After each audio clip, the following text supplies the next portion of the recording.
What is going on, everyone? Welcome to the Part-Time Nerd Podcast with your pals Alan and Rapid Dave. I'm Alan. I'm RD, man. What up? Not much. How's it going? Oh, not great. Not good at all. Spoiler alert. Terrible. So we're here to talk about the 1988 movie Waxwork, coming in at 94 minutes long, starring Billy from Gremlins. Mhm. Yeah, I wouldn't say it's. I don't know. It's not what I thought we were going to get with this. But tell me what you got on it. When a waxwork museum comes to town, teenagers are lured to a nightmarish fates when they attend the private midnight opening at the invitation of its diabolical curator. Released June 17th, 1988. They had a sequel to this movie too. I saw it pop up. Hour and 37 minutes long, rated R. Budget was 3.5 mil. Okay. I don't know where that money went. I guess Billy commanded all that money. Yes. That is awful. The whole damn movie. The whole movie is just a bunch of short stories. I thought I was watching like a Stephen King novel or something. Well, I shouldn't say that, but he's got a whole bunch of short stories that he packed into a book, which is actually a really good book. But yeah, it's right there. they're not connected. Like the only connection is they go into a wax museum and there's all these stupid different settings or settings or what do they call those things? Dioramas? Yeah. Kind of, right? Full size, right? And they're all moving. You can tell everybody's moving. No one's made out of wax. And each one of them falls into they fall into a portal or something. I don't know. And then it transforms into that world. It's awful. Yeah, they hit some sort of port. So basically, the premise of it is this guy's like 100 years old warlord or something like that. Yeah. And if he gets, there's like 18 different dioramas there, exhibits, and he has to have a person killed in each one.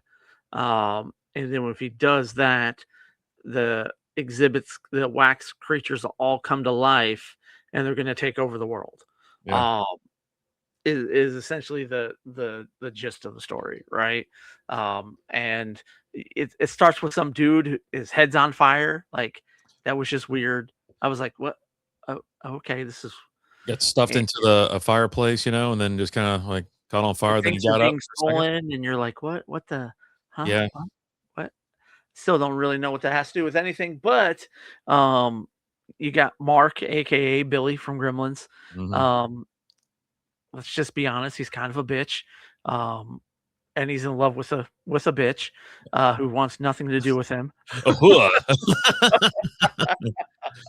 Yeah. Her name's China Webster. Yeah, China Webster. They had some decent talent in this movie. You know what I mean? I was like, okay, I'm watching. I'm trying to see what's gonna happen. But but it was just the acting, the dialogue, just everything was kind of bad about it.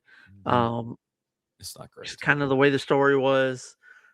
The whole portal thing was kind of weird. This was inspired by a 1924 German silent film. Okay, I bet you that's better than this. It probably is.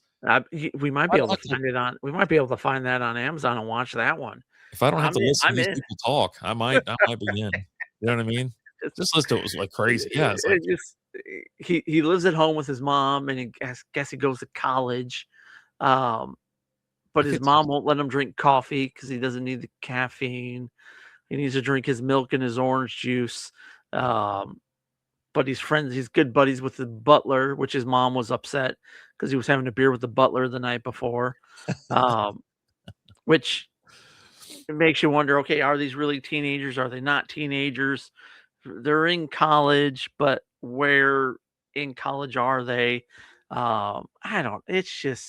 kind of confusing and it's kind of stupid. One by one, they're getting picked off as they're falling into the portals and dying, and they become part of it. Got vampires in it, one of the portals, vampires, mummies. Yeah. They're all different stories. Like, you got the Phantom of the Operas there. But yeah, Billy and I can't remember what the girl that ends up surviving everything. Can't remember what her name is. Sarah. Deborah Foreman is her real name. They go and see Professor X, and he's some guy in the wheelchair that knew his grandfather. and tells them the whole story and everything. And well, you've got to go, you got to burn it all down before they complete the circuit. And so he's like, all right. So he takes a couple things of like Zippo lighter fluid with him, Like the small, this effing big. right. Just go to the gas station, bro. Get a gas can. No, we're doing that. The girl's like, can we just burn the place down from the outside? He's like, no, we got to get inside and burn it down. Gotta get up in that. But no, you just burn it down from the outside. Get some Molotov cocktails and launch those bad boys in there, right? It ain't gonna take much. They're making it harder than what it is. Oh, this movie made it harder than what it should. They end up getting in there, and he gets thrown into like Night of the Living Dead, essentially.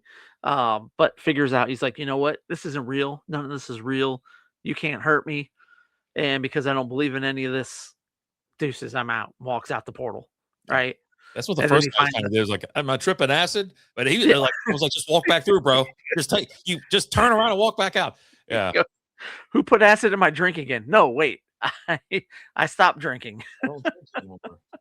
Shocking. And then he goes and gets her out, convinces her that no, remember everything. They get out, and then Professor X rolls back through with a bunch of old people with swords after the circuit's completed. Mhm. And so they're fighting all of the monsters, and I don't know, man, like everything burns down except for there's a hand from the Night of the Living Dead, the one that he had chopped off or hacked off. So I guess that's why you have a part 2, I guess. But I don't know. It wasn't great. I mean, the concept seemed pretty cool. Like I'm reading it now. Like I think the description on Amazon was like when creatures at the wax museum come to life. I'm like, okay, that could be cool, but that's not. I mean, that's eventually what happens, but that's not what's happening throughout the whole movie. And it's listed as like a horror comedy. Yeah, it just was. I've seen better stuff. I've seen worse stuff. Let's see, 6.1 out of 10 for IMDb, 60% on Rotten Tomatoes, 3.1 out of 5 on Letterboxd. I think this is completely insane and those are way generous. too high. Yeah, should be cut in half. Me, it's a thumbs down. I'll never watch this again. I didn't like it at all. I thought it was completely stupid. So that's all I got. That's it. Waxwork has a really cool concept, but the movie itself is kind of a mess. The idea of getting pulled into different horror worlds is fun, and there are a few entertaining moments, but the pacing feels uneven. A lot of it just doesn't land. Some of the effects are decent for the time, but the acting and dialogue can be pretty rough. There's definitely some cheesy 80s charm here, but overall it's more interesting than it's actually good. Boom. Yeah. When you said pulled into different horror realms, I was like, I'm kind of in. If we got a movie like that, I'd watch that. I'd watch that. Which I mean, that's what they did, but it was just, I don't know. It just wasn't the ones that they really got into. You're not picking up what I'm saying. Horror. I didn't say horror. I said I thought you said horror. Well, I mean, the last girl kind of gets pulled into Whoreland.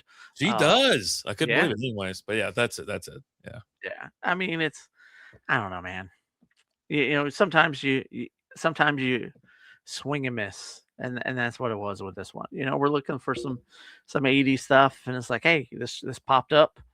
I see Billy from Gremlins. I'm like, okay, why not? Familiar face, and it just just kind of missed for me.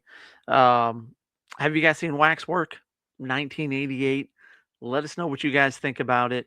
Was it actually good and we just don't know what we're talking about? I don't know. Probably not, but maybe you found some charm in it. Let us know what you guys like. As always, guys, I'm Alan. I'm RD. Talk to you later. Deuces.